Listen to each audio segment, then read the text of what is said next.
Welcome to this Jane's weather update. It is Friday, the 9th of February. We have a lot of action across the top, as we always do in January, February. We've got a bit of action coming down into the east here, and there is some heat over in the west. Now, the reason for all of that is here. We've got a low that is up the top. We've got a trough that is running down into the eastern states, and you can get some wet weather on the eastern side of that because the high that is over the Tasman Sea here is pushing moist air in from the Tasman Sea. Meanwhile, in the southeast, we've had high pressure that has been straddling the southeast. There is a cold front that is crossing Tasmania today. It doesn't bring a lot, but will impact parts of Tasmania and then Gippsland as it moves through. However, this high that is sitting over the bight here, that picks up all of the heat from the interior and drags it down into the west.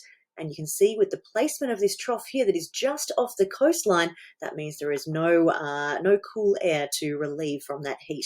We'll take a look at that closer in a second.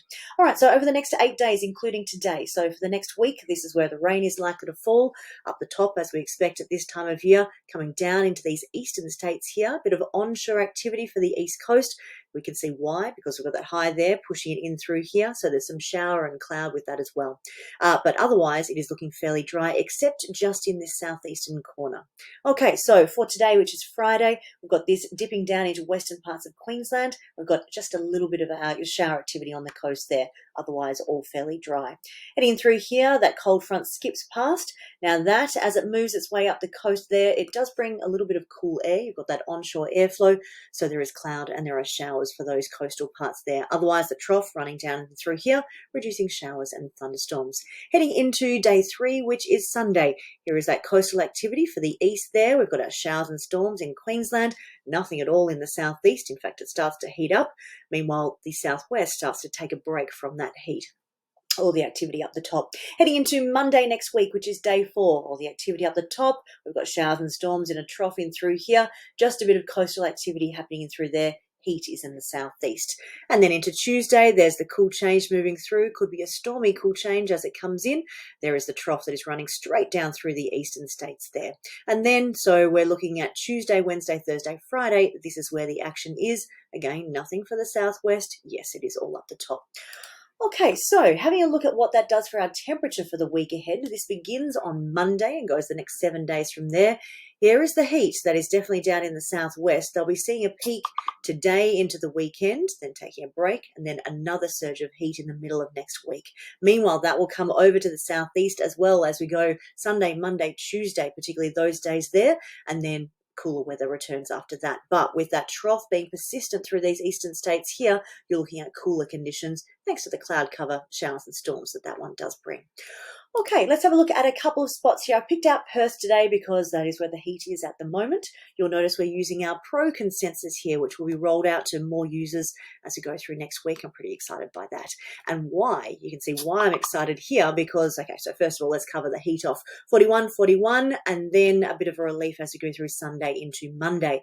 But it does come back up. I'll just move me out of the way. It does come back up as we go through Wednesday, Thursday next week. So there's the next pulse of heat. Now, you may go, what's so good about Pro? I'm going to show you.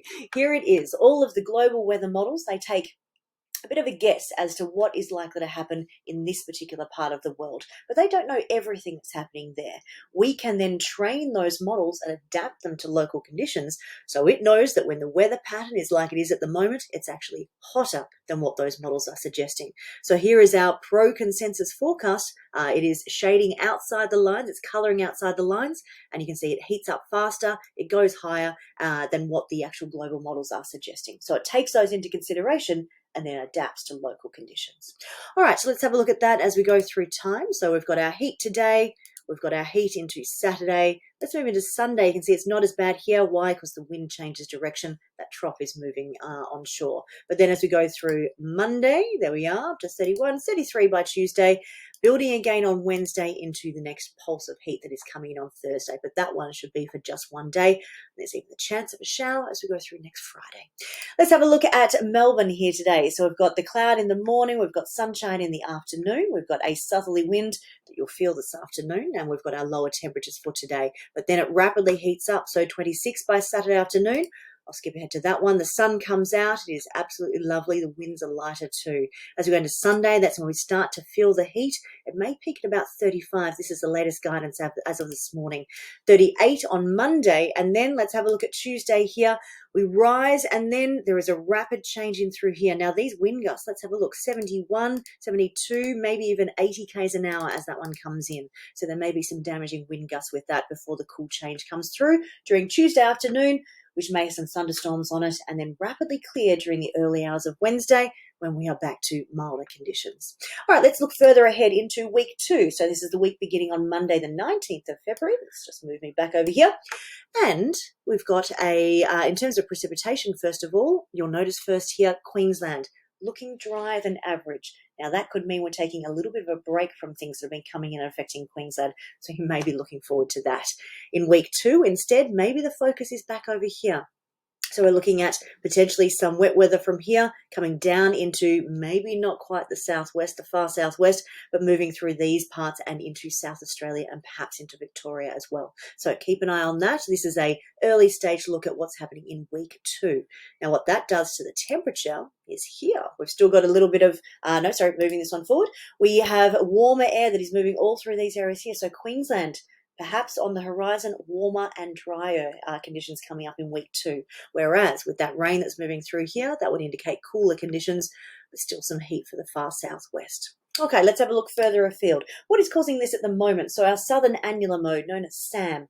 This one we have taken a break. So the southeast was plagued by front and then low pressures and troughs and all of that. It was fed by the incredibly warm Tasman Sea. You want to take a look at that one? Here it is. This is just how warmer than average it is in the Tasman Sea. That became our source of moisture. Now, when the SAM is looking positive, that's when it can be pushed into the southeast. And if we consider our rain forecast, particularly in through here, that's why we're seeing a bit of an increase in that again. So it has been fairly quiet, except when that cyclone came down. But otherwise, on both sides of that, it went back to quiet conditions. Now we might get an increase in that again. And why? It is thanks to this going like this. Then we're heading back into neutral. Okay, at the same time, we are having a look at the Madden-Julian oscillation. That's the MJO. It's our pulse of energy around the tropics. It was moving through Australian areas all through January here. It took a little bit of a break, so we went back to just normal summertime conditions in the far north. There is a chance it's going to do a little bit of a drive-by coming in through here in the next couple of days, which may help feed that down before potentially moving out over here and going quite weak and not having an impact on us. Other things to have a look at is our sea surface temperature anomaly. Anomaly meaning how much warmer or cooler than average it is. We know we've got the incredibly warm Tasman Sea that is fueling this whenever we can get our winds pointing in that direction. In our boxes, what we have a look at for the Pacific and the Indian Ocean, they are both warmer than average, indicating the moisture is dragged away from Australia. So let's have a look at that. Here is the Pacific Ocean. We've been up there for now.